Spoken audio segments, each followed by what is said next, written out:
Student, welcome to my YouTube channel.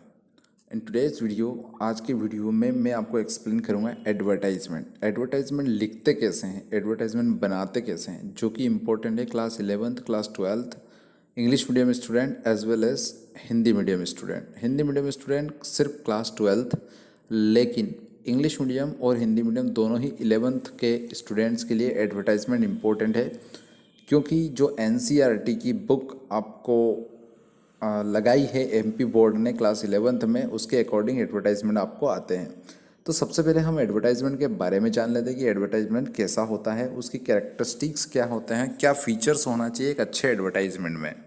Advertisement attractive होना चाहिए, आकर्षक होना चाहिए। जब तक एडवर्टाइजमेंट अट्रैक्टिव नहीं होगा, लोग उससे प्रभावित नहीं होंगे। और एडवर्टाइजमेंट देने का जो पर्पस है, जो उद्देश्य है किसी भी ऑर्गेनाइजेशन का, किसी भी फर्म का, या किसी भी कंपनी का, या किसी भी स्कूल कॉलेज वगैरह जिसका भी, वो कभी पूरा नहीं होता है। तो सबसे पहले हम देखते हैं कि टाइप्स ऑफ एडवर्टाइजमेंट क्या रहते हैं। तो पहला जो टाइप होता है वो क्लासिफाइड एडवर्टाइजमेंट होते हैं, और दूसरा होता है कमर्शियल एडवर्टाइजमेंट। अब क्लासिफाइड एडवर्टाइजमेंट और कमर्शियल क्या होता है, तो आज के इस वीडियो में हम सिर्फ क्लासिफाइड एडवर्टाइजमेंट के बारे में बात करेंगे, जो कि आपकी एग्जाम में डेफिनेटली आता है, बहुत इंपॉर्टेंट है। क्लासिफाइड एडवर्टाइजमेंट को लिए कुछ सैलिएंट फीचर्स हैं, यानी कि कुछ खास गुण जो है इनमें होना चाहिए, कुछ खास फीचर होना चाहिए। जब भी आप एडवर्टाइजमेंट बनाते हो तो आपको कुछ चीज़ों का ध्यान रखना है। पहली चीज़ यह है कि वर्ड लिमिट, कम से कम शब्दों में आपको अपना एडवर्टाइजमेंट बनाना है, यानी कि शब्द ऐसे यूज़ करना है, ऐसे उपयोग करना है जो कि अट्रैक्टिव हो, जो कि बहुत ज़्यादा मीनिंगफुल हो। दूसरा इसका फीचर है टू द पॉइंट, मीन्स जिस पॉइंट को आप बताना चाहते हो, आपका एडवर्टाइजमेंट वो सेम या वही फीलिंग जो आप फील कर रहे हो, या वही वाक्य या वही अर्थ जो आप उसको समझ रहे हो, वही अर्थ वो बताने वाला होना चाहिए। दूसरा है लैंग्वेज जो है उसकी बहुत सिंपल होना चाहिए, जो कि हर एक व्यक्ति को समझ में आ जाए। ऐसा नहीं कि सिर्फ कुछ सेलेक्टेड लोगों को समझ में आए, अन्यथा आपका एडवर्टाइजमेंट का अर्थ खत्म हो जाएगा। नेक्स्ट जो है वो फैक्चुअल या फॉर्मल, वो बहुत फॉर्मल होना चाहिए। कि लैंग्वेज ऐसी दोस्ती यारी जैसी नहीं होना चाहिए। लैंग्वेज जो है उसकी, उस लैंग्वेज से, उस भाषा से ये समझ में आना चाहिए कि आप आखिर कहना क्या चाहते हैं। जब तक आपके एडवर्टाइजमेंट में ये समझ में नहीं आएगा कि आप कहना क्या चाहते हैं, तब तक आपके एडवर्टाइजमेंट का कोई अर्थ नहीं रह जाता है। एग्ज़ाम में भी जब आपकी कॉपी चेक की जाएगी तो ऐसा एडवर्टाइजमेंट जो कि बहुत अट्रैक्टिव है, कम शब्दों में, अच्छी भाषा में, ईजी लैंग्वेज में अगर आपने लिखा है तो उसके पूरे मार्क्स मिलेंगे। अगर आपने ऐसी लैंग्वेज यूज़ करी है, ऐसे शब्दों का उपयोग किया है जो केवल आप समझ सकते हैं, नॉर्मल व्यक्ति नहीं समझ सकता है, तो ऐसे एडवर्टाइजमेंट का कोई औचित्य नहीं रहता है, कोई बेनिफिट नहीं मिल पाता है आपको। तो कहने का मतलब है कि यहाँ पर एक देने का मतलब, यानी कि आपकी एग्ज़ाम में एडवर्टाइजमेंट आने का अर्थ यही है कि आप लैंग्वेज में कितने स्ट्रांग है, यही आपका चेक किया जाता है। तो देखते हैं कि इसके किस तरह से एडवर्टाइजमेंट बना सकते हैं। तो उसके लिए कुछ एग्जांपल्स मैं आपको देता हूँ। यहाँ पर जो मैं एग्जांपल आपको दे रहा हूँ, ये वो सारे एडवर्टाइजमेंट है जो आपकी एग्ज़ाम के पॉइंट ऑफ व्यू से इंपॉर्टेंट है। लास्ट तक वीडियो को देखिएगा, मैं आपको एक्सप्लेन कर दूंगा, बता दूंगा कैसे लिखते हैं इनको। जैसे ट्रेवल्स एंड टूर्स का एडवर्टाइजमेंट हो सकता है, मैट्रिमोनियल यानी कि शादी विवाह का हो सकता है, फॉर सेल्स एंड परचेस का हो सकता है, टू लेट किसी चीज़ को किराए पर देने के लिए हो सकता है, सिचुएशन वैकेंट खाली जगहों के लिए हो सकता है, प्लेसमेंट सर्विसेज का हो सकता है, प्रॉपर्टी का हो सकता है, लॉस्ट एंड फाउंड का हो सकता है, कैरियर गाइडलाइंस और काउंसलिंग से संबंधित हो सकता है, बिजनेस प्रपोजल्स का हो सकता है, या कंसल्टेंसी का भी एडवर्टाइजमेंट हो सकता है। अलग अलग सिचुएशन में आपको अपने आप को अलग अलग पोजीशन पर रखना है, और उन पोजीशंस के अकॉर्डिंग आपको सोचना है कि क्या क्या चीज़ें इंपॉर्टेंट होती है एक एडवर्टाइजमेंट के लिए। हालांकि जो क्वेश्चंस आपको आते हैं, या जो भी क्वेश्चन आपको आएगा एग्ज़ाम में, उसमें कुछ डिस्क्रिप्शन आपके एडवर्टाइजमेंट से रिलेटेड रहेगा। आपको करना सिर्फ इतना है कि जो डिटेल्ड आपको क्वेश्चन में दे रखी है, जो भी डिटेल्स दे रखी है उस पर्टिकुलर एडवर्टाइजमेंट से रिलेटेड, उस पर्टिकुलर डिटेल को आपको यूज़ करना है और एक अट्रैक्टिव एडवर्टाइजमेंट बनाना है। आपको अपना दिमाग सिर्फ इतना लगाना है कि आप एक परफेक्ट लैंग्वेज में उसको कंबाइन करें, और परफेक्ट लैंग्वेज में आप उसको, सिंपल लैंग्वेज में आप उसको परफेक्टली अरेंज करें, बस आपको सिर्फ इतना करना है। अदर आपको अलग से कोई अपना दिमाग लगाने की ज़रूरत नहीं होगी। मैं आगे आपको एक क्वेश्चन भी शेयर करता हूँ और उस क्वेश्चन के माध्यम से आप समझ जाएंगे कि किस तरह का क्वेश्चन आपके एग्ज़ाम में आता है और उस एग्ज़ाम मतलब एग्ज़ाम में उन पॉइंट्स को जो कि क्वेश्चन में दे रखे होते हैं उनको किस तरह से यूज़ करना है और उनको यूज़ करते हुए आप किस तरह से बेटर एडवर्टाइजमेंट डिज़ाइन कर सकते हैं और उसके फुल मार्क्स आपको मिल जाएंगे। तो फुल मार्क्स अगर आपको चाहिए तो आपको वीडियो में लास्ट तक बना रहना है, ताकि आपको ये पता चल जाए कि किस तरह से एक्चुअली में एक अच्छा एडवर्टाइजमेंट बनाया जा सकता है। चलिए शुरू करते हैं। क्वेश्चन मैं आपके सामने रखता हूँ जिससे आपको सब कुछ समझ आ जाएगा। यहाँ मैं आपको एक क्वेश्चन रख रहा हूँ। By using the following details, design a suitable advertisement. Sales and purchase of property, vehicle, household goods, etc. कहने का मतलब है कि जब आप चाहते हैं कि आप कुछ चीज़ें खरीदना चाहते हैं या बेचना चाहते हैं, जैसे प्रॉपर्टी हो गया, जैसे व्हीकल हो गया, हाउस होल्ड गुड्स या कुछ भी चीज़ें हो सकती है जिसको आप बेचना या खरीदना चाहते हैं, तो इसके लिए आपको किस तरह का एडवर्टाइजमेंट बनाना है। सबसे पहले आपको कुछ चीज़ें ध्यान में रखना है। सबसे पहले आपको ऊपर हेडिंग में सेल्स या परचेस लिखना है। अगर आप बेचना चाहते हो तो सेल्स और परचेस करना चाहते हो तो परचेस लिखना है।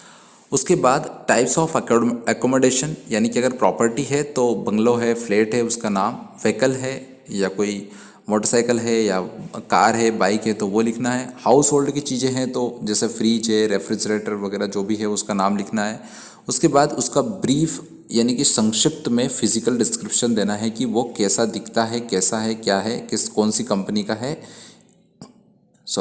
ये सब आपको उसमें डिस्क्रिप्शन देना है। यहाँ पर एक क्वेश्चन मैं आपके सामने रखता हूँ। Your father has been transferred to another city, you want to sell certain household goods, write a suitable advertisement to be published in local newspaper. इस तरह का जो क्वेश्चन है आपके एग्जाम में आपको दिखेगा। और यहाँ पर हाउस होल्ड मतलब घरेलू चीज़ें, जैसे फ्रिज हो गया, फ़ैन हो गया, टीवी हो गया, कूलर हो गया, इस तरह की चीज़ें आप बेचना चाहते हो।